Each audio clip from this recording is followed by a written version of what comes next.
So this is our application. It's called Job Board. It's a job needs type of application where you can apply for jobs, you can search for jobs, and if you are a recruiter, you can post jobs and users can apply to them. So here's our login page. I'm gonna first create an account so you can see that process. Um, I'll call it tester 2. 1, 2, 3, 4. Gmail.com. And then looking, create the account.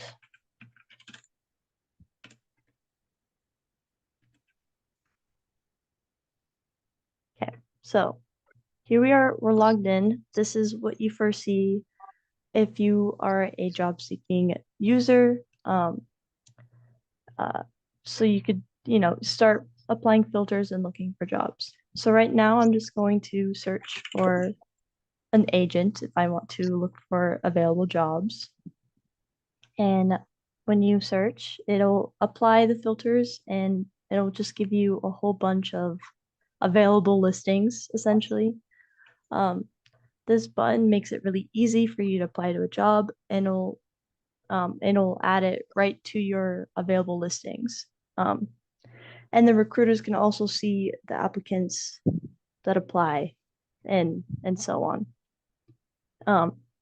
So I can do the same thing here for companies if I just want to look for different companies and gather different information about them.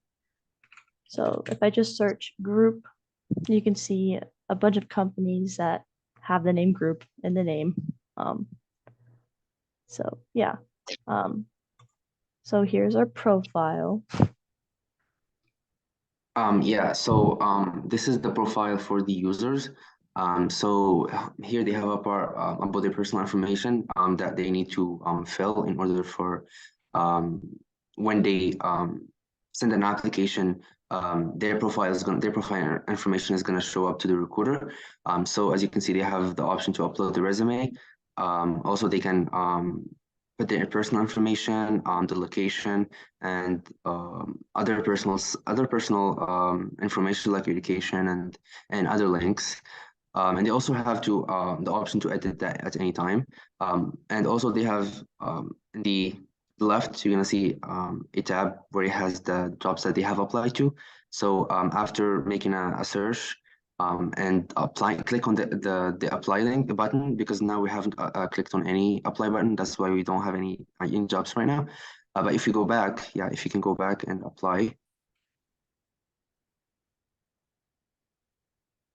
Yeah, Applied to.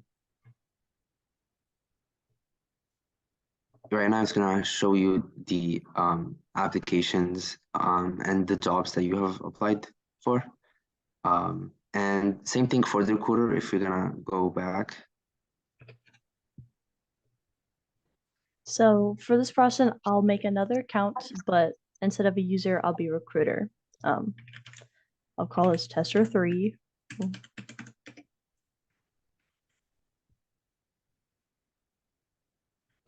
And just to show that, so when you create an account, it does check to see if you have a valid email and if you inputted a password, username, and all that etc. So if I just say this, it'll show you that, oh, you don't have a valid email, um, telling the user that they need to, create a valid account.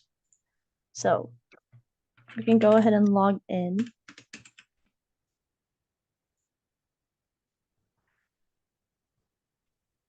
So usually this would work, but I'll just go to the recruiter home. Oh my God. Izzy, what do I do? Why? Okay, this is Okay. fine.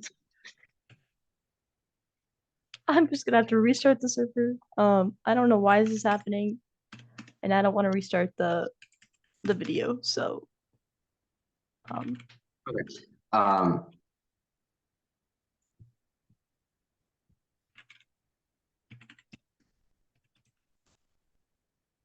okay. yeah. So, assuming that none of that happened, this is what you'll see when you create a new account and you log in. Um, Yeah. So this is from the perspective of a recruiter, and you can post a job essentially. So you can just say test, um, which is a bunch of random information, and it'll add it to the the database, and users can now see this. Um, and if we go to the profile, same thing as the user, they can update their information, save it, edit, add it, all that kind of fun stuff. Um, and assuming that we 100% finish everything, the posted jobs would show everything that the user posted, and same with the applications. It will show um, who applied to your listings essentially. These aren't working quite yet, but that's kind of the gist for that. And you can go back and forth, and the help page kind of tells you the information that you need to know. And yeah, that's about it. Yeah. So thank you.